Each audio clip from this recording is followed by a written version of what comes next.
Aloha friends and family, and welcome back to the channel. I'll do a part 2 of Thus Spake Sri Sankara. 6 stanzas of Nirvana. I am neither the rind, intelligence, ego, nor chitta, seat of memory. Neither the ears, nor the tongue, nor the senses of smell and sight. Neither ether, nor air, nor fire, nor water, nor earth. I am eternal bliss and awareness. I am Siva.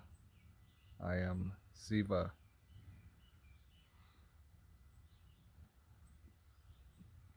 I am neither the prana, vital force, nor the 5 vital breaths, neither the 7 elements of the body, nor its 5 sheaths, nor hands, nor feet, nor tongue, nor other organs of action. I am eternal bliss and awareness. I am Siva. Neither greed nor delusion, nor loathing, nor liking have I. Nothing of pride or ego, neither of dharma or object, nor of desire or liberation. I am eternal bliss and awareness. I am Siva. Nothing of pleasure or pain, or virtue or vice do I know. Of mantra or sacred place, of Vedas or sacrifice. Neither am I the eater, nor the food, nor the act of eating. I am eternal bliss and awareness. I am Siva. And I would like to just point out the anomaly of it all, because God and Spirit being all things, He is very much all of these things, but He's not any one of these things isolated. So He says He's not the eater nor the food eaten, but He is the eater and He is the food eaten, because He's everything. But if you just tried to say, well, God is this or that, then that's wrong, because now you're isolating and trying to pinpoint the Great Spirit, which is everything. So you have to just basically say the entire universe. And even that's not really pinpointed, because how much in this universe do we know nothing about? How many mysteries are out there? How much unknown is still yet to be discovered? Death and fear have I none, nor any distinction of caste. Neither father nor mother, nor even a birth have I. Neither friend nor comrade, neither disciple nor guru. I am eternal bliss and awareness. I am Siva. I have no form or fancy. The all-pervading am I. Everywhere I exist, and yet am beyond the senses. Neither salvation am I, nor anything to be known. I am eternal bliss and awareness. I am Siva. Knowledge is not brought about by any means other than vichara or inquiry, just as an object, is nowhere perceived without the help of light. Everything is produced by ignorance and dissolves in the wake of knowledge. When the mind becomes purified like a mirror, knowledge is revealed in it. Care should therefore be taken to purify the mind. The self cannot be accepted or rejected by itself or others, nor does it accept or reject anything else. This is right knowledge. Right knowledge is the supreme purifier, the greatest secret of all the Vedas and gods.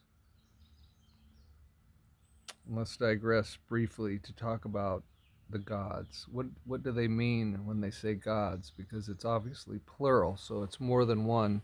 But what are they really meaning when they say that? They're meaning the laws. The cosmic laws are the gods. And the reason they refer to them as the gods is because they're like what our conception of God is, that it never changes. He never changes. He's always the same. It applies equally to everybody. And for a simple example, gravity. Gravity could be likened to one of the gods. Why? Because it's the same all the time. If you jump off a building as a neophyte, you're going to fall to your death every time. So you could think of gravity as one of the gods. Fire is one of the gods, because it burns and consumes, and it works the same all the time. So that's what they mean when they say the gods, more than one. But there's a distinction between the gods, plural, and the creator. There's only one creator, which created the gods, if we're going to think of the cosmic laws as gods. Who created the cosmic laws? The creator, or source. So there's only one source, there's only one creator, but there are many gods. It's just a matter of getting ourselves clear on what and who and what is meant by gods, plural.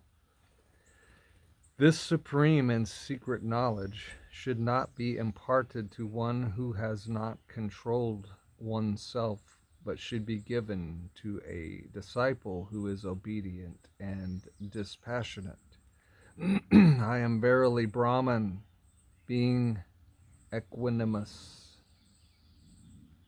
quiescent, and by nature absolute existence, knowledge, and bliss. I am not the body, which is non-existence itself. This is called true knowledge by the wise. I am free from all impurity. Hey, birdies. The birdies are over here asking for snacks. Maybe after the reading, fellas. I got a blue jay, and you can hear the little peep of that's the female cardinal, who, by the way, we had a cardinal nest right by the back door in one of the bushes right there. I think there was 3 babies in there. I did get a picture of them. And anyway, they all grew up and flew the coop. That might be one of, well, no, that one's a little too big. That might be Mama, though, right there. Anywho, I am free from all impurity. I am immovable, unlimited. And here comes Squirrely. Maybe I have the camera pointed in the wrong spot today. I'd like to show you all the wildlife. I had 8 squirrels over here yesterday getting snacks. And last night I was still sitting out here as the sun was pretty much down, but it was still light. And I heard rustling in some leaves next to me, and I look over, and there's a possum cruising through, and I think he took up shelter. I've got a little boardwalk spot in my garden. It's not much of a boardwalk, but it's about 6 feet of boardwalk. Anyway, I think he is living under there now. So that's pretty cool. And I did see a deer a couple nights ago as well. So there's a lot of wildlife around here. The squirrelie's right here beside me, just munching on a snack. Next to the blue jay and the female cardinal. I think she's calling the others to come over. I do have a bird feeder with food in it just right in front of us here. I can't quite tell on the screen if you can see it or not. I think it's behind that post maybe, but maybe you can see it. Anyway, watch for that because you'll see a squirrel leap up there on it at some point, I would imagine. I am immovable, unlimited, holy, undecaying, and immortal. I am not the body, which is non-existence itself. This is called true knowledge by the wise. I am not subject to any ailments. I am beyond all comprehension, free from alternatives, and omnipotent. I am not the body, which is non-existence itself.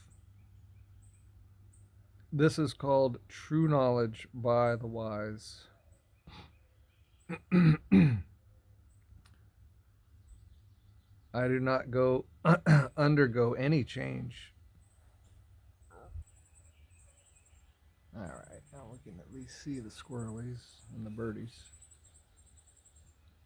I do not undergo any change, neither do I have any form. I am free from all blemish and decay. I am not the body, which is non-existence itself. This is called true knowledge. So, what he's talking about is the personal self and the impersonal self. The impersonal self is the all-pervading spirit, source. The personal self, obviously, is the body and the mind.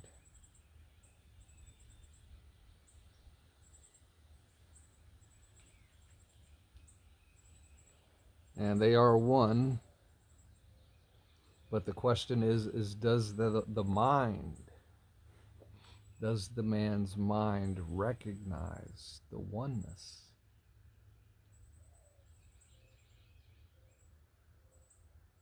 And so as long as we're searching for God, then we have not recognized the oneness. As long as we're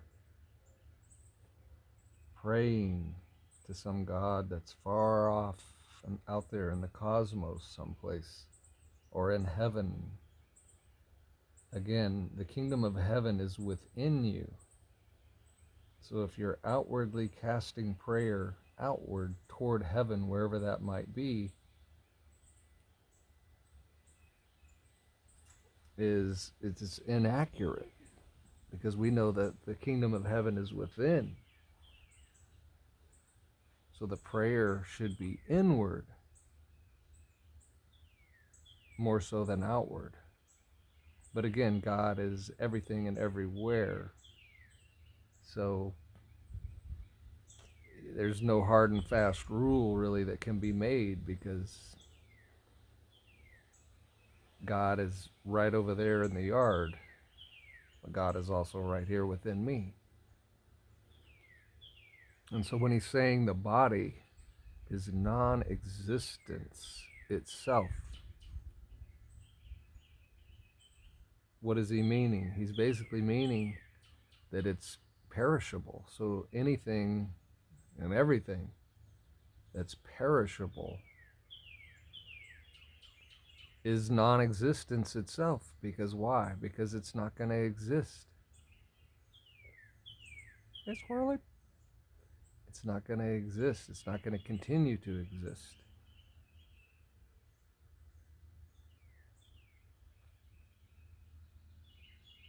So we are at the consciousness level of moving into immortality, where the body is no longer non-existence itself, because we're no longer in the cycle of births and death, reincarnation.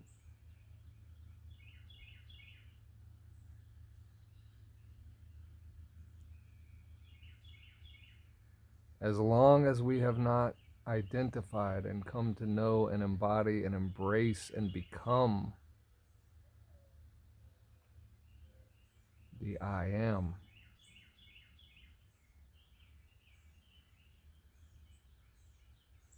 and rooted into the oneness, then we're still subject to birth and death, reincarnation, the wheel, the rotating wheel.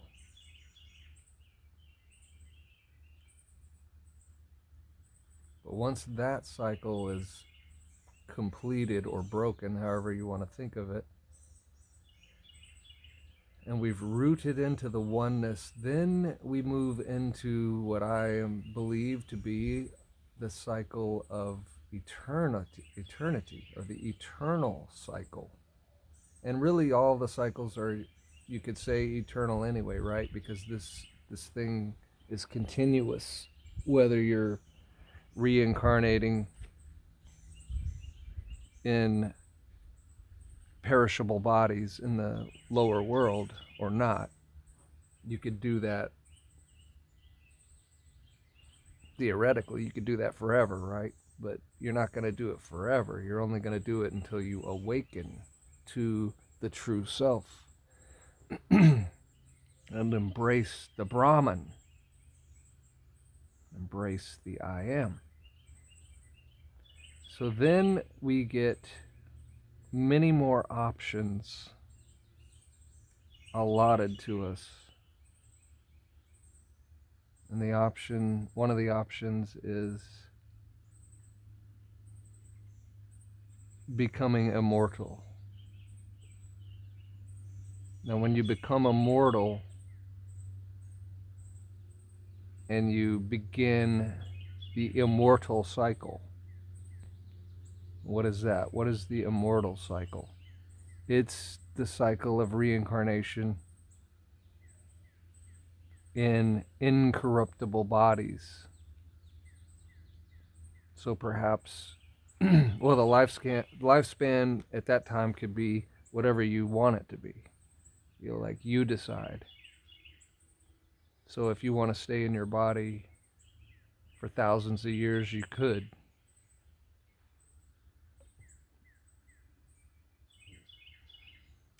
But that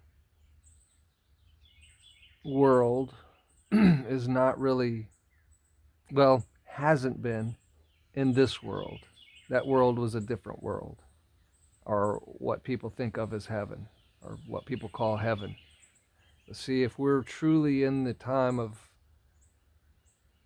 reestablishing heaven on earth, then perhaps that world is becoming this world. At the same time, we're transitioning from corruptible to incorruptible.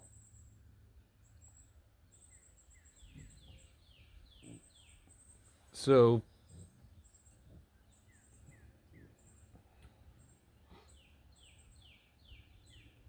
it's very interesting to consider, whether it's this world or it's actually another world still, because this world is not quite ready. But see, I still believe in the splitting of the timeline, I still believe third density timeline is going to continue on its merry way or unmerry way. And those of us moving into 5D, fifth density, are going to continue on our merry way. And doesn't it seem like the shifting, the splitting of timeline is happening before our eyes, albeit quite slowly and somewhat imperceptible? But at the same time, if you look at the world stage, like, how is it that all of this corruption is being exposed?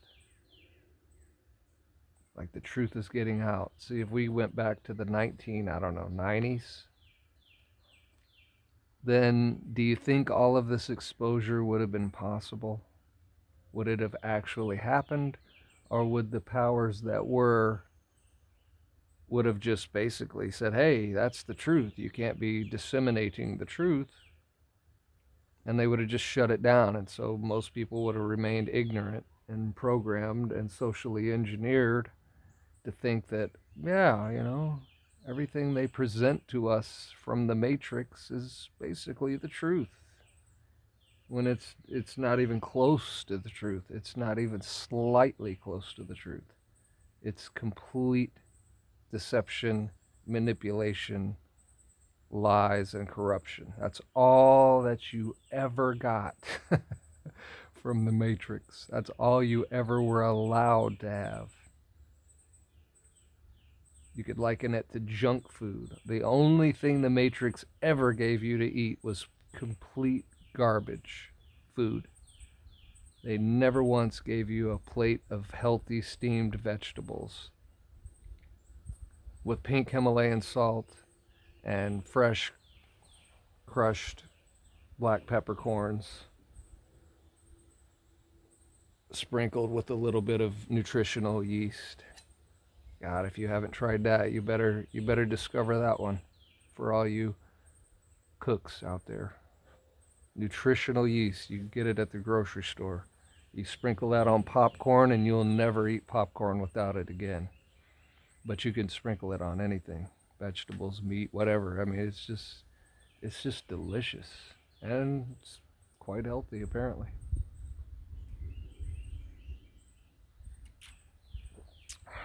So what an interesting time and place we find ourselves. Now, as far as all the details about all the things supposedly happening out there, gonna happen or might happen or this, that, or the other, I don't know. It's, at some point, is just not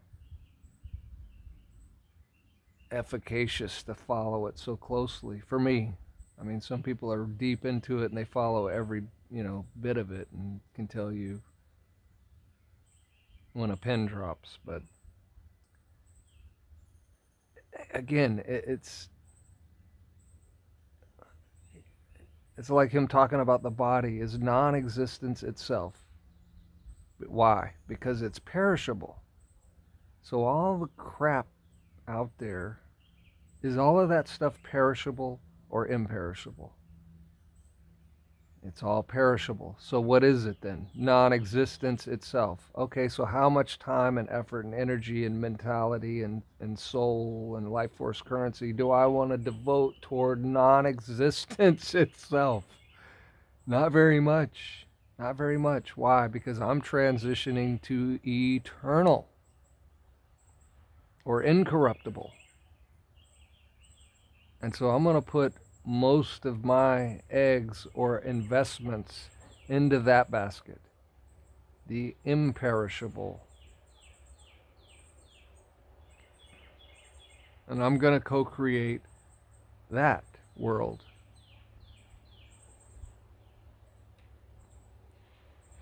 In the Upanishads, it says, when he began to shine, everything began to shine. And if you have not listened to or read the Upanishad, oh man, you absolutely should go right now. Maybe I'll put a link in the description for that, but you can find it. It's pretty known. It's really, really, really good wisdom. It's very old wisdom. It predates Bibles. It predates a lot of the religious stuff. It's just pure, wonderful wisdom, many times put in allegorical context. And but just I don't know why that stuck out to me. It just when he begins to shine, everything begins to shine. So basically, that's a way of saying when the light of Source begins to really shine in you, then everything begins to shine. Because again, is not the external world reflecting you?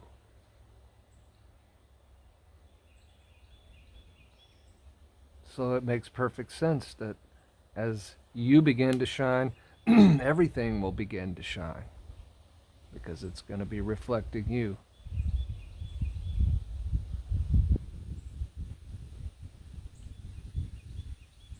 And where is the mind? That's the most important. That's really the most important thing ever. Because where we put our minds not only determines the shine or not shine, but it determines what you're co-creating. It determines your vibration. It determines what world you're tuned into. So again, with all the stuff out there and the political,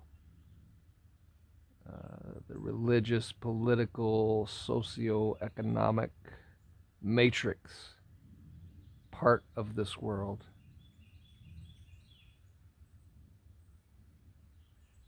if you're just tuned into that, again, that is perishable.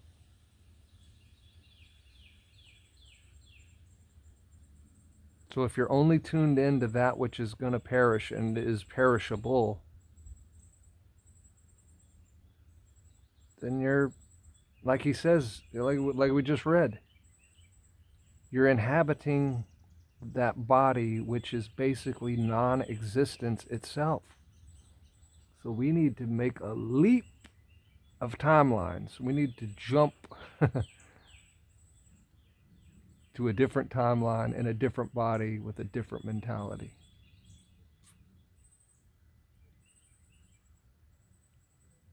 And so that may sound hokey pokey or wonky to the neophyte, but if you've become an adept or you're becoming an adept, then you can fully grasp what that's actually saying, what's actually meant by that. And it really just comes down to where you're placing your mind. What thoughts are you entertaining?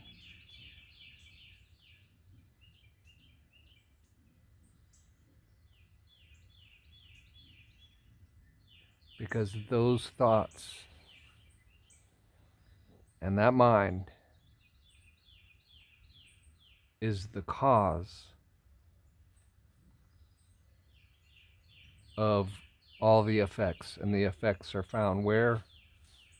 In the external, or in physicality, or all around you, all about you, around and about.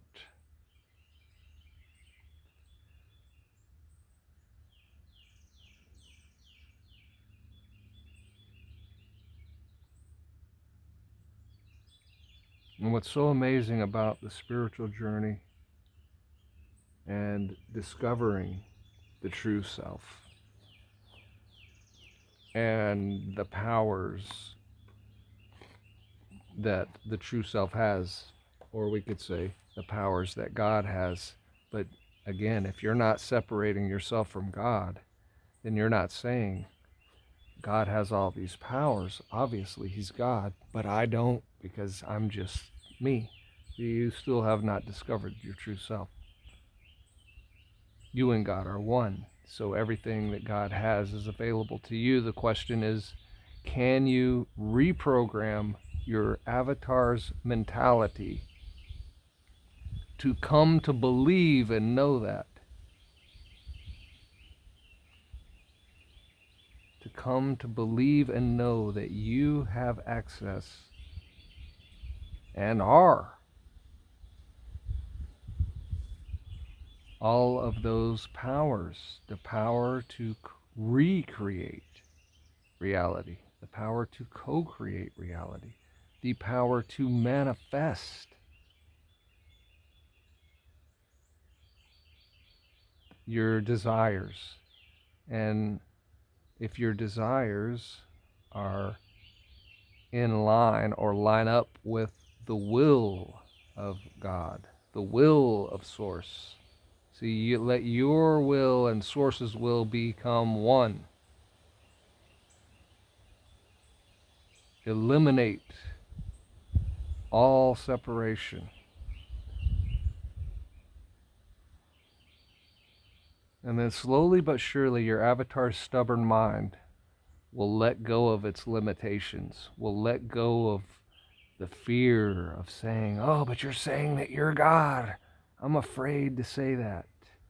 I'm afraid of what people might think. I'm afraid of, in the past, you would have been afraid of the persecution you would have gotten from saying such truth. But see, another bit of wisdom is that God doesn't really announce himself. God doesn't go around announcing that I am God. Or a man does not go around announcing that he is God when he makes that discovery.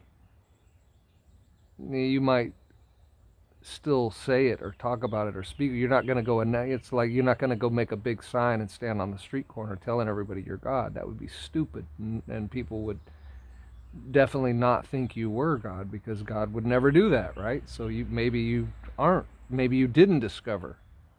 But when you really do discover and you really do know that that's the truth, then you're not ashamed of it, or you're not afraid to speak about it. You're not afraid to share with your confidants and your friends and family and the people, fellow humanity, brothers and sisters.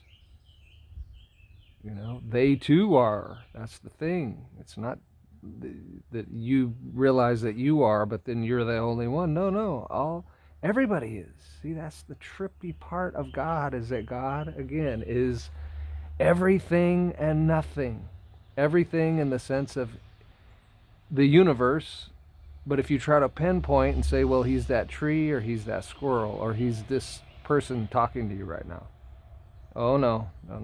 That's not right. That's not right. It's a paradox, because it is right, but it's not right if you isolate. Again, it must be separation that messes us up all the time, or division.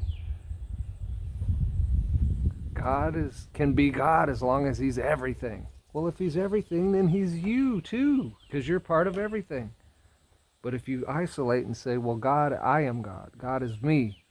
Oh, no. That's not right. But it is right. It is right.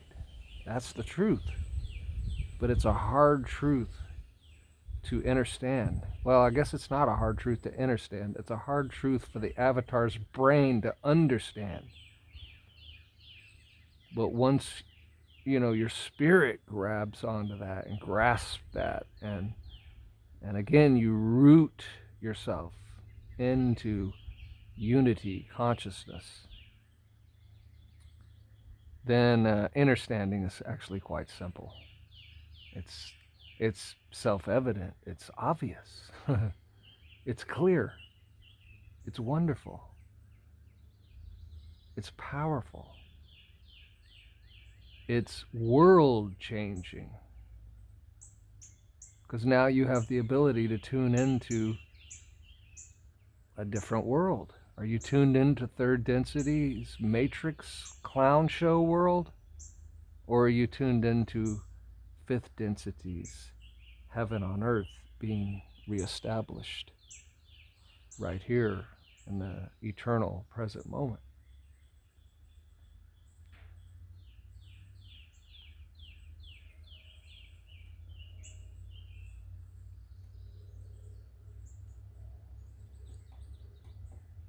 Huh. There's the blue jay. I don't know if you can see him. I can't really see my screen too good. It's too bright, but he's down there eating a peanut. Birdie. Here comes Squirrely. It's busy out here. We got wildlife all day, every day. And then the nightlife happens with the deers and the possums and the raccoons. Oh, shoot, we already got 3 or 4 squirrels out. Alright, well, we didn't read a whole lot, but that's alright because good to just give freedom to the spirit to just move as it will.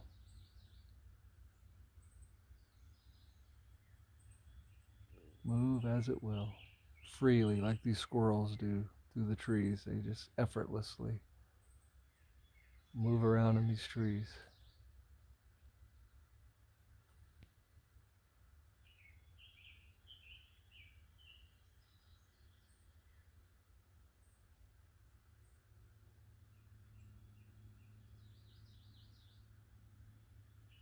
The beautiful sound of silence.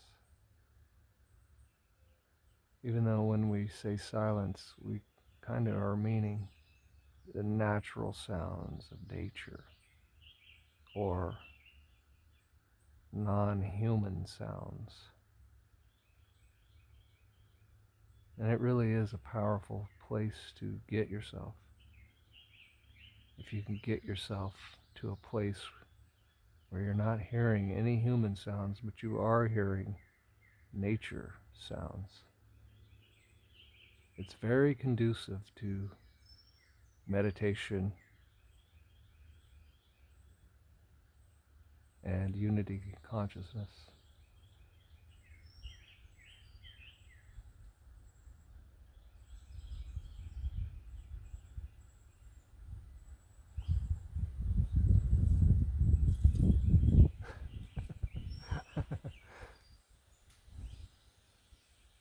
I can never ever watch squirrels without laughing. That's the coolest thing about squirrels to me. Is if you spend any time watching squirrels, you're at least going to be smiling, but then they'll probably be laughing, especially when they get to interacting with each other. It's funny. So we'll leave it there for this one, my friends and family. We leave you in the love, unity, and light of the infinite Creator. Until next time.